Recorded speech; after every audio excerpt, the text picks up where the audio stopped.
पर ये इलाका डोरा मिलाजे का नहीं है तो। डोरा मिलाजे जिस किसी भी जगह जाते हैं वो इलाका खुद ब खुद उन्हीं का बन जाता है। लगता है तुम मेरी बात का बुरा मान गए। साल के अंदर विंटर सोल्जर सीरीज बहुत कुछ नहीं कहती, मगर एक्सप्रेस करने के नाम पे कमाल की है। और एक बात मैंने गौर की है इस लिमिटेड सीरीज में कि विमेन आर पावरफुल, चाहे वो शैरन कार्टर, डोरा मिलाजे या काली ही क्यों ना हो, यहाँ तक कि शेल्बी या बकी की साइकियाट्रिस्ट तक, these are heavily powerful women. कोई जरूरत नहीं, मैं यहीं वेट कर लेता हूँ। रिक्वेस्ट नहीं, ऑर्डर है।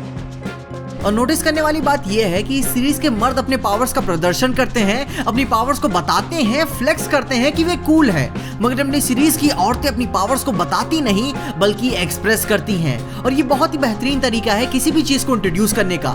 जस्ट लाइक हम मेरी शैरन कार्टर से ही शुरू करते हैं, उस कैरेक्टर का इंट्रोडक्शन ही पावर के रिप्रेजेंटेशन से हुआ है कि कैसे वो अब भी केपेबल है कि 10 मुस्टंडों को अकेले ही ठिकाने लगा दे। और अपने गरीब खाने में आते ही उसने जरा भी पावर्स को ब्रैग नहीं किया। इतनी रीच, कनेक्शंस, रुतबा, यहाँ तक कि 2-2 सैटेलाइट्स रखने के बावजूद भी वो कहती है कि मैं पूरी कोशिश करके देखती हूँ कि मैं कर क्या सकती हूँ। So sweet.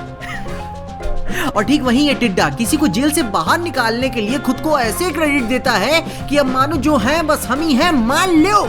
उसके बाद काली मॉर्गन दो भी अपने टफनेस को दिखाती है, लेकिन एस्थेटिक्स की हेल्प लेके। वो ये इंडिकेट करती है कि उसका मकसद क्या है। वो कभी भी प्रोक्लेम तरीके से अपने भले के लिए नहीं बल्कि अपने लोगों के लिए समर्पित है। दुनिया से उसके आइडियोलॉजीज मिसमैच होने के बावजूद भी उसे अपनी सुपर ह्यूमन काबिलियत को दरकिनार कर भी दिया जाए, तब भी लोग उसके पावरफुल एंटिटी होने पे उसको गर्व करते हैं। लोग उसको नहीं बल्कि उसे काम की वजह से उसे एडमायर करते हैं। जैसे कि जब वो मेडिसिन चुराने के बाद अपने हाइड आउट प्लेस में जाती है तो कैफे का बंदा भी उसकी पावर्स की नहीं बल्कि उसके काम का फैन है। और वो ये बात बताता भी है क्योंकि सबके पिछवाड़े में इतना गूदा नहीं होता कि वो इतने हार्ड डिसीजंस ले पाए। जीआरपी की बिल्डिंग उड़ाने वाले सीन के दौरान उसके साथी के दिमाग में एक सेकंड थॉट्स आ रहे थे, मगर कार्ली ने डिसीजन ले लिया था। और उसके बाद फेमिनिटी पावर का सबसे बेस्ट पोर्ट्रेयल मुझे डोरा मिलाजे का लगा, और उसके बारे में हम थोड़ा सा डिटेल में भी बात करेंगे। डोरा मिलाजे का टैलेंट हम सब जानते हैं, मगर इस सीन के पीछे का कॉन्ट्रास्ट दिमाग घुमा देने वाला है, क्योंकि कुछ चीजों को कहने के लिए लफ्जों की जरूरत नहीं पड़ती, आंखें ही सब कुछ कह देती हैं। जैसे कि जब डोरा मिलाजे ने इस सीन में कमरे में खड़े सारे मर्दों की ले ली तो उसमें सिर्फ 2 ही मर्द ऐसे थे जिन्हें बहुत ही ज्यादा धक्का लगा। पहले तो बकी और दूसरा अपना चूतिया जॉन वॉकर। उसकी कहानी हम सब जानते हैं, उसको बहुत ही बुरा लगा, मगर इस सीन में बकी भी हैरान था। इस सीन में बकी और जॉन दोनों वकांडन टेक्नोलॉजी को यूज कर रहे हैं। बकी का हाथ, वो उस हाथ को ऐसे समझता है कि वो हाथ उसका है, बल्कि उसे वह $1 बिलियन वकांडन टेक्नोलॉजी दी गई है ताकि वो भविष्य में आने वाली लड़ाइयों में कारगर साबित हो सके। क्योंकि कोई एक पराया देश अपनी हाईली क्लासिफाइड टेक्नोलॉजी किसी को यूज करने ही क्यों देगा, किसी मकसद के लिए ही। और ठीक उसी की उल्टी जगह वॉकर भी शील्ड को ऐसे नहीं देखता है कि वो वकांडन डायनेस्टी है, वो शील्ड को ऐसे देखता है कि वो उसका वेपन है जो उसने इतने सालों से मेहनत, मेडल्स और कर्म करके कमाई है कि जैसे अब मैं इसके लायक हूँ।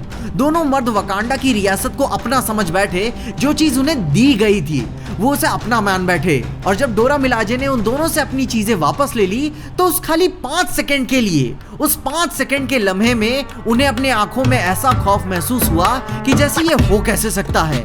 वो उस होपलेस और हेल्पलेस स्टेज में आ चुके थे कि वो जीने के लिए बस माफी ही मांग सकते थे। बकी डर के साथ आयो के आंखों में ऐसे देख रहा था कि तुमने, उसे फील हो रहा था कि उससे ये चीज छुपाई गई, जैसे कि कोई धोखा हुआ हो। ठीक वहीं जॉन वॉकर के केस में ये बात उसके ईगो पे लग गई, क्योंकि अगर बकी उसे घुटने पे ले आता तो उसे बुरा लगता, लेकिन उससे भी ज्यादा उसे बुरा तब लगा जब एक लाठी डंडों वाली औरत ने उसे घुटनों पे ला दिया। हम सब जानते हैं कि डोरा मिलाजे के सामने इतनी देर तक जिंदा टिक जाना वही बड़ी बात है, मगर वो एक नॉर्मल ह्यूमन से हारने में गमज़दा तो था ही, मगर उससे भी बड़ी बात वो एक औरत से हार गया। उसे ये बात ईगो पे लग गई, क्योंकि भाई सीधी सी बात है, अगर किसी भी औरत के कंधे पे ऐसे एटीट्यूड के साथ हाथ रखोगे तो भाई कोई भी औरत फ्लिंच तो करेगी। मगर डोरा मिलाजे कोई नॉर्मल औरतें नहीं है, और जब उन्होंने उन दोनों से अपनी चीजें वापस ले ली तो उन्हें अपने वाइट प्रिविलेजेस समझ में आए। मतलब कि इस सीन का कॉन्ट्रास्ट यही है कि उनके देश को जो चीजें स्ट्रॉन्ग बनाती हैं, जिस ताव से और जिस ताव पे वो अपने पैरों पे अपने देश को खड़ा किए हैं, वो चीजें ब्लैक, इंडिजिनस और अलग अलग कल्चर्स के नेटिव प्रवासियों से चुराई हुई हैं। And that's how the women are portrayed in this series. Powerful. तो आप बताओ यार, तुम्हें कैसा लगा? तुम ऑडियंस हो और तुम्हें बताना कि क्या तुम ऐसे भी सोचते हो, या फिर आपको ये कॉन्ट्रास्ट ऐसा सीन लगा, डोरा मिलाजे और जॉन वॉकर और बकी का ये कॉन्ट्रास्ट वाला सीन।